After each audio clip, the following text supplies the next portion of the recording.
Hi, it's Ingrid here, and today I want to show you how to do the 3 different techniques with our bloom kit.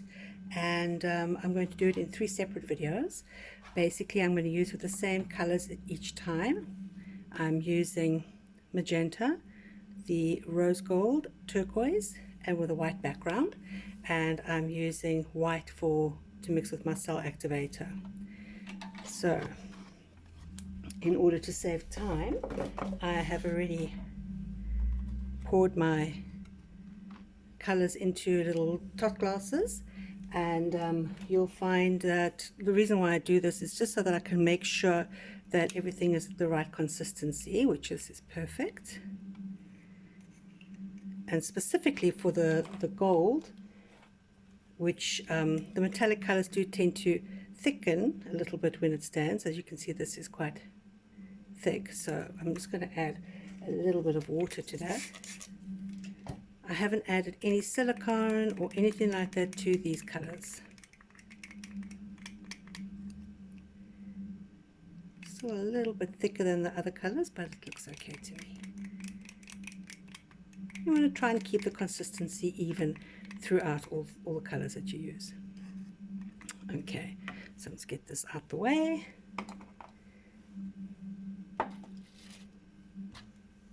And to start, using your backing color, and because I'm going to use my bulk one, I'm just going to pour onto my canvas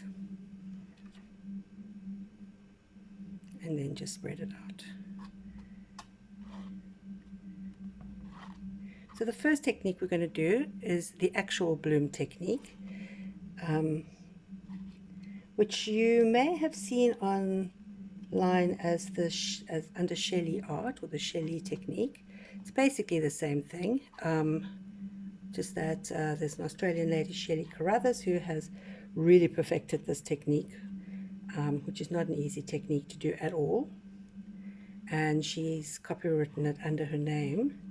So, but it's basically the same thing. And as I said, this is really not an easy technique to learn. So be patient with yourself. Scrape off your canvas if you need to, whenever you need to. Don't worry, don't stress if it's not working out the way you would like it to work out. It does take a lot of practice. In fact, I might just flop this one myself. You never know.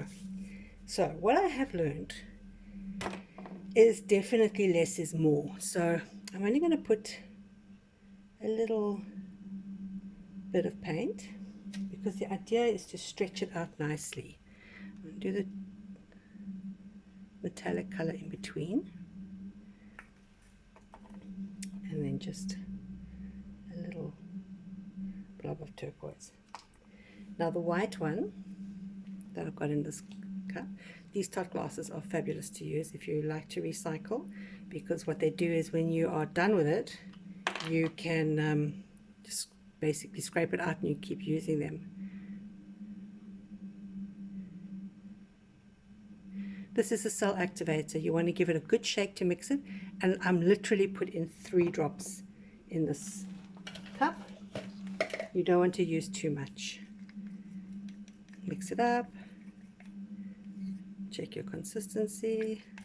It's a little bit stodgy, so I'm going to add some water. That's good. Let's give it a good mix. Perfect. Now I'm going to just pop that over. I'm going to keep using this one for all 3 of my techniques. Now you'll find a lot of times people will say, well, you know, you can just blow it out from here, or you can blow it in as well. I personally like to surround it with a bit more of the white. Just make a circle around that. And then I like to blow it over. So just like this.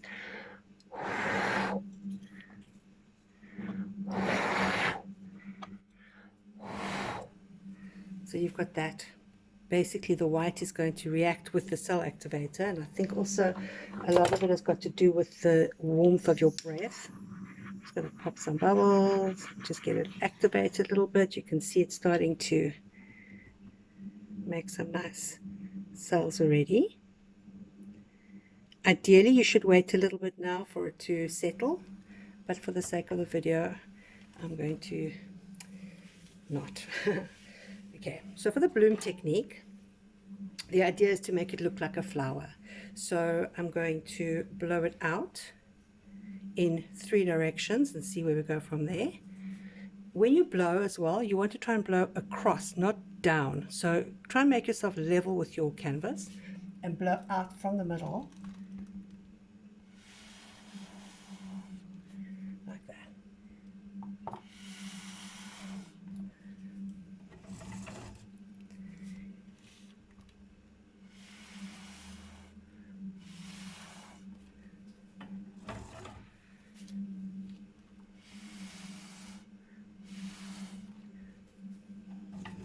So you've got basically a little flower. If you want to carry on all the way around, so you're looking down on your flower, you can carry on.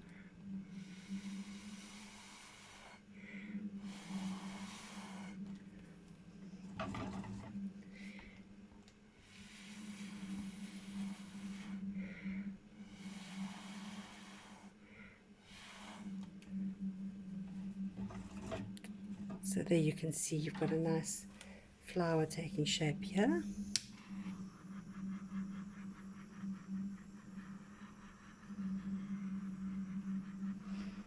So now what you can do is, it's completely up to you. You can carry on with it by moving it around, or you could just let it settle like this and have a flower.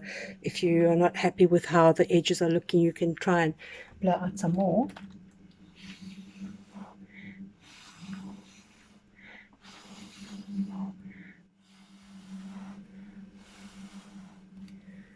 Like that. Kind of like let it disperse more.